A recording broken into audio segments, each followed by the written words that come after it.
What's the other part? I'm trying to deconstruct all of this. The power refinement thing, I dealt with that. I guess, let me see this more. Why? Because, well, where's your refinement? Well, this was my power. Well, no wonder why your power ain't shit, and now you look like shit, and you act like shit. Okay, so that's what I'm saying. That right there, that's what I'm saying. You look like shit and you act like shit. Anybody who has that doesn't apply to me. A rudimentary grasp of the English language will tell you that culture and refinement are virtual synonyms. Okay, can you pause that real quick? Now, that right there. Now, we talk about the nuance of language. He's saying that culture and refinement are synonymous, right? So okay, in one context it is. Right. In one context it is, but you're overlooking the other context of culture simply means a way of life. A rat has a way of life. A snake has a way of life. A pig has a way of life. Does it mean that he's cultured? Because the mathematics, it doesn't say cultured, it says culture. So what are we saying here? I see that. Right now, it's about power, the refinement thing. Like, you know, say I know that. Just try to just examine the mind of Allah from how I was taught. The man saw his sons gawking at females and told them that they need refinement with their power. So I could see him actually looking at the 17th degree of civilization, and that is the 5th principle of that degree. Right? The 5th principle is refinement.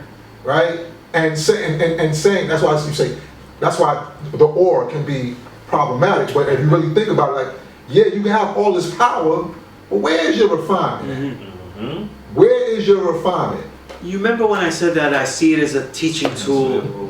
I see supreme mathematics as a teaching tool, and I've always taught that all of the degrees, the 4th, the 5th, and the 8th, though they're two-worded, and I've always seen them that they have a dominant and a supplementary word. You know what I mean? Nobody goes out there and says it's a destroy day. They always say it's the build day. No one out there really says it's the freedom day. Say it's the culture day.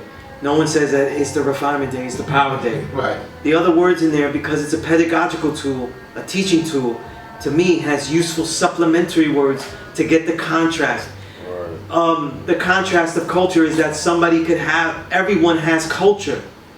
But what culture leads you to freedom? So now you distinct that there's a particular culture that is supreme, right? The refinement is there in power because you can exert power even if the power is of a correct culture, but it may not hit with people. You know what I'm saying? If I will, listen, I've been there. I've literally been on Columbus Circle. And one time, this is when I first got the knowledge, I was Columbus Circle, waiting for the A train. And I saw a brother, and he was yelling out, "The black man is God, and black man is God." I'm like, yes, whatever, right? Dude, yeah. But he was going nuts. I said, okay, now he's going a little nuts. There's a lot of white folk on it, no problem, right? So what? They're learning the truth. I don't do that. But he starts going, black man is God. He has some nice rings. Black man is God. Takes off his shirt, throws it on the tracks. I said, what's this man doing? He keeps yelling, black man is God. I said, oh my goodness, right? And I'm like, you've lost the refinement. Takes off these really nice rings, and I'm like, yo, I hope he just throws it on the platform because I'm taking that. He throws it in the tracks, and I'm like, oh my goodness, you do that. He threw these nice gold rings, and I was like, yo, he's throwing away everything, and I'm like, damn.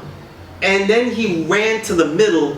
If you Columbus Circle, remember there's like the stations where you could buy things, like, you know, and there's white people there. He just goes over there. Bare-chested, it's not summer. Supreme Clientele just came out. So this is how long ago it was, right? He tackles a white man at the middle of the platform. And I was like, that man had no refinement in his power. Wow. You know what I'm saying? On dust or something. Ain't not what he said, there's nothing wrong with what he said. Black man is God. But because you ain't had no refinement, had no focus with it. Right, it's totally unfocused, and that's the thing. What people don't get, look, and it's, again, what he doesn't get, what a lot of other people, what Infinite Al-Jamar understood when I used to build with him, because we built for a whole year like this. in the classroom, and then we spend time outside of the classroom for a long time, God. I would tell them, listen, so many people don't understand that most of their follies are because they know the right thing and exert it all at the wrong times. Their choices are wrong. You know what I'm saying? It's like in Kung Fu, we learn that we always have yang. We can produce anything, any energy. That's why Kung Fu really relates to us in a Chinese way, because we're not getting it from the air. It's not like prana and Indian yogis where the air energy is in the air. No, we develop the chi ourselves, and the air is just a conduit to move it around. But the yang is always there. It's the yin of how you funnel it out. Right. You know what I'm saying? Right. And that's the focus. How you funnel it out is key. You know what I'm saying? And that was the balance. And in the teaching tool, that has been so instrumental to teaching students like, yo, you know the right thing. Little young students that I teach that are really young, they're just rabid crazy. What are they missing? Focus. You know what I'm saying? They got lots of power. The babies are the greatest, but they're losing focus. And I say, listen, we're throwing away a great teaching tool sometimes when we don't use that refinement in there, because a lot of people have great power. Now, he's going to get to it about power is the truth. So then you can't refine it. That's a great justification when you mix those together.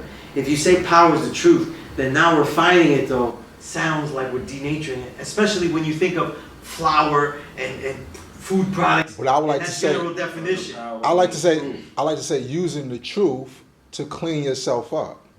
You're using the truth to refine you. See, like so when we encountered each other at the Show and Prove, and you know we were building, and you know a brother came up and said, "What's going on?" He said, "Yeah, we're talking about him refining his power." I said, "No, the power to refine." Right. So you see, this is what I'm saying. The context. The power is always there. The power always is the lead word. It's always the dominant word, and the other word is the supplemental word to see it, because many people don't see it.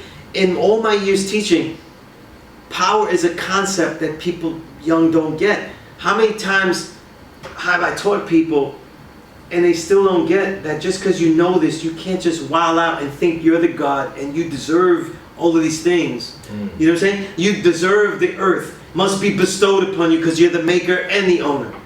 You have to do things to earn it, and you have to take the responsibility of all that comes with it. And so when he says, when people say power is the truth, and so many great gods, legends that taught me, Freedom Allah, Infinite Al-Jamal, all of them said the power is the truth. I didn't agree with it.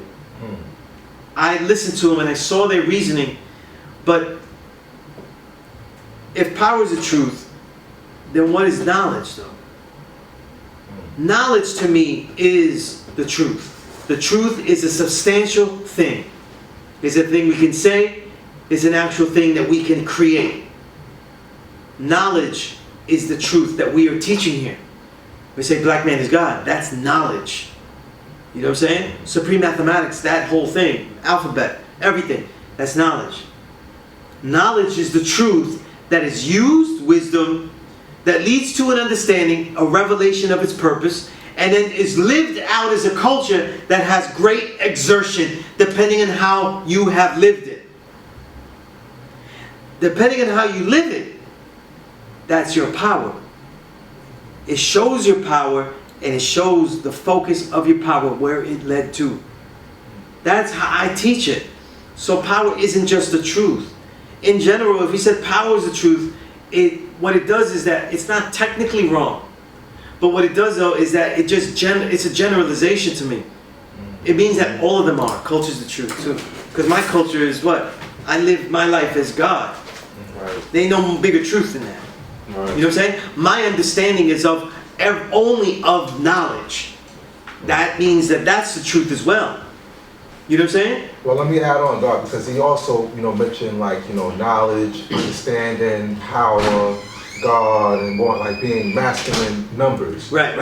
So and in that, okay, I agree with that. However, those numbers are not independent of the feminine numbers. You get what I'm saying? So Right. They're interdependent is how I see it. Right. So what is knowledge if you're not going to use it? If you're not going to put it in motion?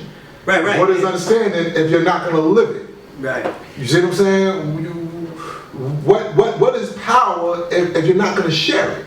You see what I'm saying? Like, so these are the things like okay, so I agree, but it's just the context that he's using these things that I'm like, you're missing all this context, and you're just standing on this to make a wall, to pick at something that you don't agree with. You must do your own research, as I did. INFMEGA did this.